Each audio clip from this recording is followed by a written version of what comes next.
ఎంత సంపాదించినా ఏది మనకు కూడా పట్టుకెళ్ళలేము, ఏది మనకు కూడా రానే రాదు. మనం కూడా తీసుకెళ్ళేది ఒకటి సంపాదించుకుందాం.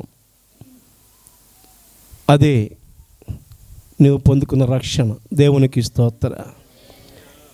నీవు నమ్ముకున్న నీ దేవుడు నీ లోకములో విడిచిపెట్టి వెళ్ళిపోయేవాడు కాదు. ఆయన ఉన్న స్థలములోనికి ఆయన నిన్ను తీసుకుని వెళ్ళి ఆయన చెంత నిన్ను భద్రపరుచుకునే దేవుడే మన నమ్ముకున్న దేవుడు. దేవునికి స్తోత్ర. హల్లెలూయా. ఆయన లోకములో ఉన్నంత కాలము ఆయన మనతో ఉంటాడు.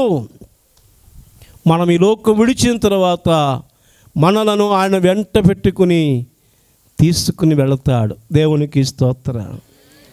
అటువంటి దేవుని నువ్వు సంపాదించుకోగలిగితే లోకంలో నీకేమీ లేకపోయినా పర్వాలేదు.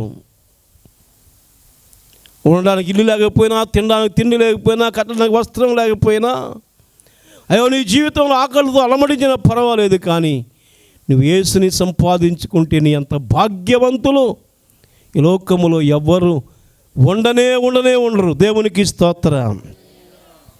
లాజరు గారి సంగతి మనకు తెలుసు.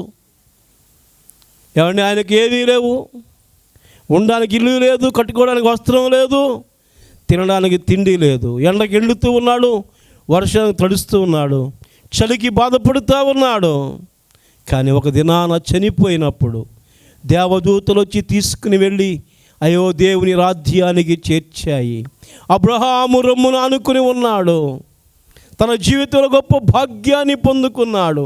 ఏమీ లేకపోయినా దేవుని కలిగి ఉన్నాడు కాబట్టి పరలోక రాజ్యాన్ని తన జీవితంలో పొందుకోగలిగాడు. దేవునికి స్తోత్రం.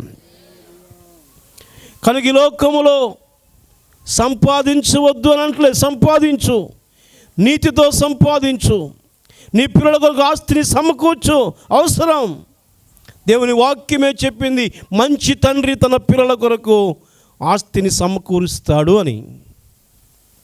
కనుక మన జీవితంలో, మన బ్రతుకులో అది శాశ్వతము కాదు. మనం ఉన్నంత వరకు మాత్రమే అది మనకు శాశ్వతం. కానీ ఒక రోజున కన్ను మూసిన తర్వాత మనతో ఏది రాదు, ఏది రాదు. దేవునికి స్తోత్రం. హల్లెలూయా. పోనీ తీసుకెళ్దామంటే తీసుకెళ్ళిస్తారా? తీసుకెళ్ళనివ్వరు. ఒకరోజు ఇక్కడ గండ్రేడు మీకు తెలిసే ఉంటుంది, చాలా సమాధి చాలా దూరం. ఒక ఆవిడ చచ్చిపోయి తీసుకొచ్చాం కమ్మాస. ఏమన్నా పెట్లు పెడేస్తున్నాం, పెట్లు పెట్టి గోతులు పెడేస్తున్నాం. ఒక ఆయన సైకిల్ దొక్కుని అగలో బొగులు గండ్రేడు నుంచి సైకిల్కి వచ్చేసి చాలా సీరియస్గానే అన్నాడు. ఇది గుండె ఆగిపోద్దాం అనుకున్నాం, అంత సీరియస్గా వచ్చేసాడు సైకిల్ మీద. పాపం ఎందుకు ఏంటంటే ఆవిడని చెవిని ముక్కు కూడా కొండిపోయిందంటండి, తీయమన్నారండి అన్నారు. అప్పుడు రోజుల్లో 30 సంవత్సరాలు అయిపోతుంది, 10 సంవత్సరాలు కట్టుకుంటే 100 రూపాయలు ఉంటుందేమో. ఈయన ప్రాణం పోని పాపం అనవసరంగానే. మరలా పెట్టి తీసి మూత తీసి ఆ ముక్కు పొడక తీసి అప్పుడు సమాధి చేశాం. తీసుకుని పోలేవు పుచ్చుక పుల్లైనా సంపాదన వదలవలెనురా.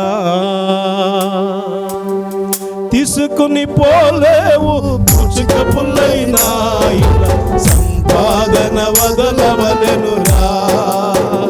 దీపముండగానే ఇల్లు చక్కబెట్టుకో, ప్రాణముండగానే నీవు ప్రభుని నమ్ముకో.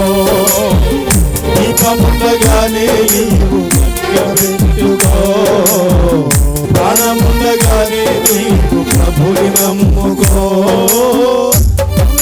పుట్టినోడు ఆత్ముడైనా మట్టిలో కలయవలెనురా. తీసుకుని పోలేవు పూజకపుల్లైనా సంపాదన వదలవలెనురా. తీసుకుని పోలేవు పూజకపుల్లైనా సంపాదన వదలవలెనురా. తీసుకుని పోలేవు పూజకపుల్లైనా ఉండవలెను స్తోత్రం. హల్లెలూయా హల్లెలూయా. లోకంలో చాలామందికి ఆశకి అంతం ఉండదు. 100 కోట్లు ఉన్న